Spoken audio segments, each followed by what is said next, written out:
Quisiese saber, por favor, si es que se puede ver la diapositiva. Sí, doctor. Perfecto. A ver, hoy vamos a tratar sobre... Uy, ¿qué pasó acá? Ya, sobre los niveles, diseños y tipos de estudio. ¿Ok? Esto ya lo hemos visto en el momento en el cual hemos estado redactando nuestros proyectos de investigación. La mayoría ya lo debe de conocer y ya lo debe de saber, pero igual vamos a hacer un repaso del mismo en lo que respecta a la parte teórica en sí.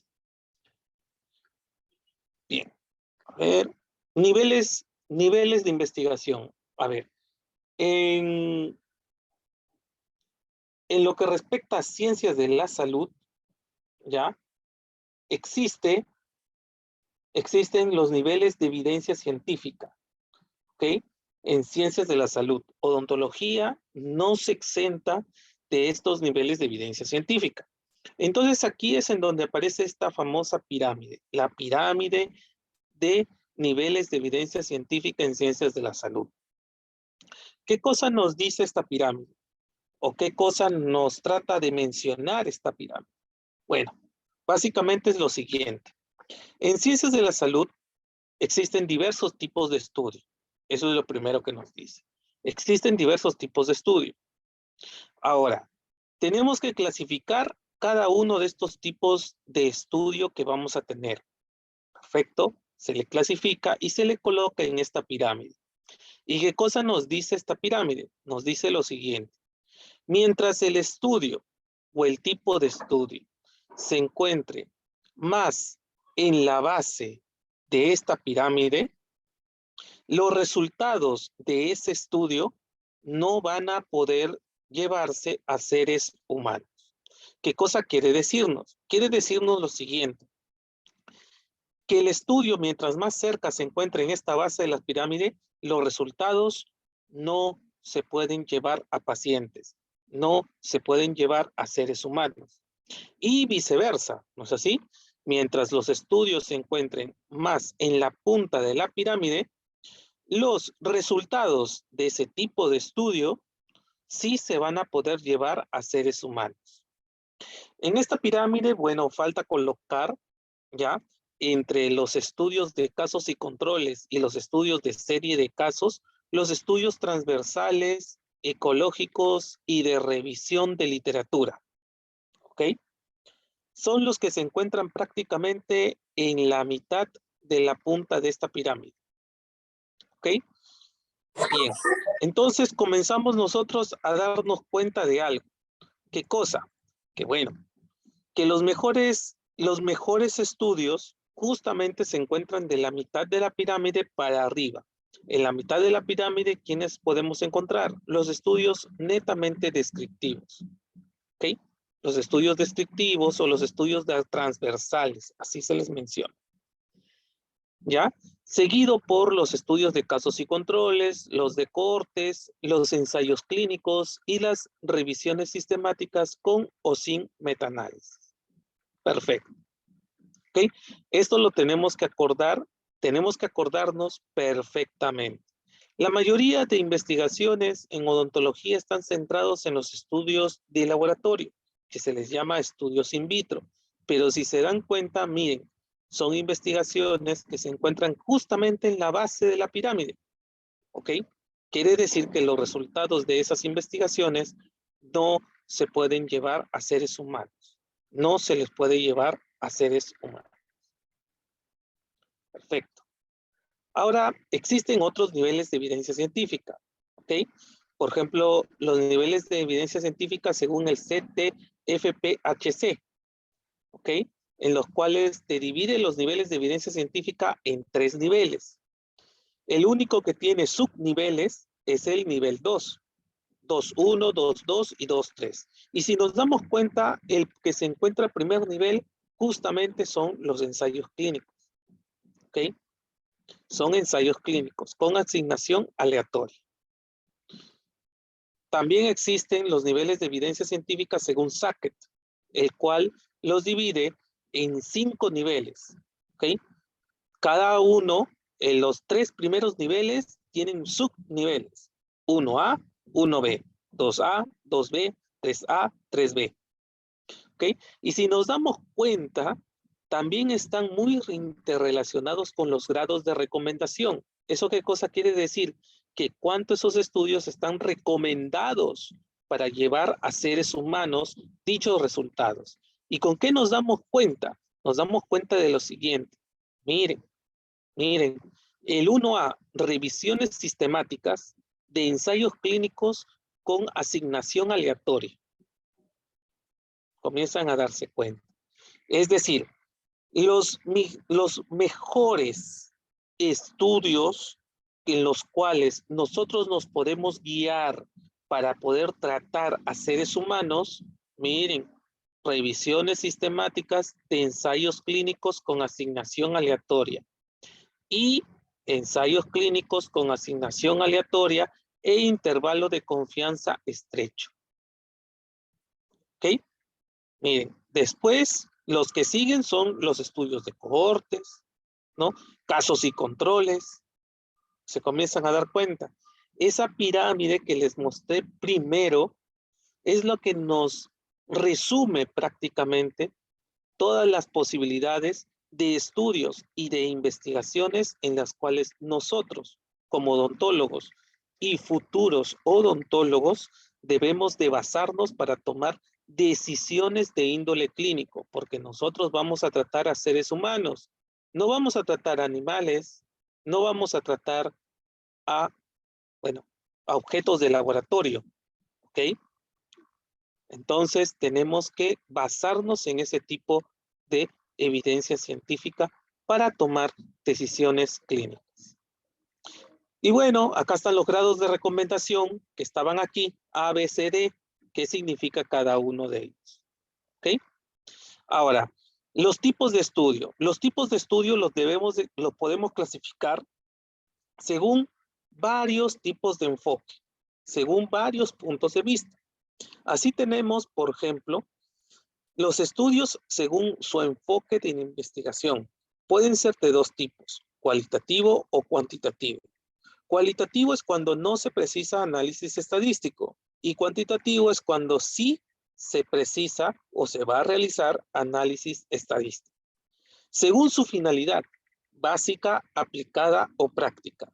Básica cuando se quiere generar o crear un nuevo conocimiento y aplicado o práctica es cuando ya se tiene dicho conocimiento y se va a llevar a la práctica, se va a aplicar, se va a hacer tratamientos, por ejemplo. Según el alcance de la investigación, exploratoria, descriptiva, explicativa y correlacional. Exploratoria, cuando es la primera investigación que se va a realizar sobre ese tema en el mundo, ¿ok? Descriptiva, cuando tan solo se va a describir el fenómeno a estudiar y no te va a interesar o no interesa ni las causas ni las consecuencias del fenómeno. Explicativo es cuando sí, acá es lo contrario, cuando se trata de buscar las causas y consecuencias del fenómeno que se va a estudiar. Y correlacional cuando se va a relacionar dos o más variables, dos o más conceptos. Según el periodo en el que se capta la información, prospectivo, retrospectivo. Si los datos se van a captar a futuro, es prospectivo. Si los datos se van a captar del pasado, retrospectivo. Según el periodo en el que se realiza la investigación, si solamente se van a ver a las personas, o se va a analizar a las personas o a los objetos una sola vez en un tiempo determinado, es transversal. Pero si se va a analizar u observar a esa persona u objeto durante varios momentos determinados a lo largo de un tiempo determinado, se le llama longitudinal. Según el tipo de inferencia, deductivo, inductivo e hipotético deductivo. Deductivo cuando va de lo general a lo particular. Inductivo de lo particular a lo general. Hipotético deductivo va de lo general a lo particular, pero haciendo o generando una hipótesis. Según la explicación del fenómeno, casos y controles y cohortes. Acá es importante, estos dos tipos de estudio tienen o se caracterizan porque presentan dos grupos de personas. Es decir, tanto en los casos y controles como en el de cohortes existen dos grupos de personas. Dos grupos de personas. ¿Sí? Vamos bien. Casos y controles. Cuando hay dos grupos en donde un grupo de personas son los que presentan el problema o la enfermedad. A ese grupo que presenta el problema o la enfermedad se le llama casos. Y el segundo grupo de personas que no tienen o que no presentan el problema o la enfermedad. A ese grupo se le llama controles. ¿Ok? Es decir, doctor, a ver, casos y controles. Uno tiene el problema o la enfermedad, sí, y el otro no tiene el problema o la enfermedad, sí. O sea, es como si esas personas tuviesen ya la causa. No, ya tienen el efecto. Tienen la enfermedad. Estamos. Unos ya tienen la enfermedad y otros no tienen la enfermedad. Ese es el efecto. Ah, ya. O sea, en los estudios de casos y controles, los dos grupos de personas tienen ya el efecto. Ajá. ¿Y para qué, doctor? ¿Para qué quiero saber? Bueno, ¿para qué divido a las personas en las enfermedades o los problemas? Y ese es el efecto. ¿Por qué? Porque los estudios de casos y controles van a tratar de buscar las causas. Es decir, los estudios de casos y controles parten de la enfermedad o del efecto para llegar a las causas. Ahora vayamos a los estudios de cohortes. Los dos grupos de personas, pero un grupo de personas tiene o está expuesta a una causa determinada y el otro grupo de personas no está expuesta a esa causa. Ah, ya, o sea, es lo contrario, por supuesto. Dos grupos de personas en donde uno tiene una causa, un factor etiológico, un factor de riesgo, y el otro grupo no tiene dicho factor de riesgo. ¿Eso qué cosa quiere decir? Los estudios de cohortes van de la causa para ver si es que a futuro, a cuánto tiempo en el futuro se produce el efecto. ¿Ok? Ahora, según la fuente de acopio de datos de la investigación, puede ser documental o de campo. Documental cuando se van a recopilar los datos, ¿ok? De documentos o de registros. Y de campo es cuando el investigador va a tener que recolectar los datos yéndose directamente o estando directamente en contacto con el lugar en donde está ocurriendo el fenómeno que se quiere estudiar. Y por último, según el diseño de investigación, puede ser no experimental, cuasi experimental y experimental. No experimental cuando ninguna de tus variables las vas a manipular. Cuasi experimental cuando existe una variable que la vas a manipular, pero el estudio no posee grupo control. El experimental es cuando vas a manipular alguna variable, pero en este sí existe grupo control. ¿Ok? Y bueno, muchachos, eso prácticamente ha sido todo la clase el día de hoy. No sé si es que tendrán alguna pregunta o todo ha quedado claro.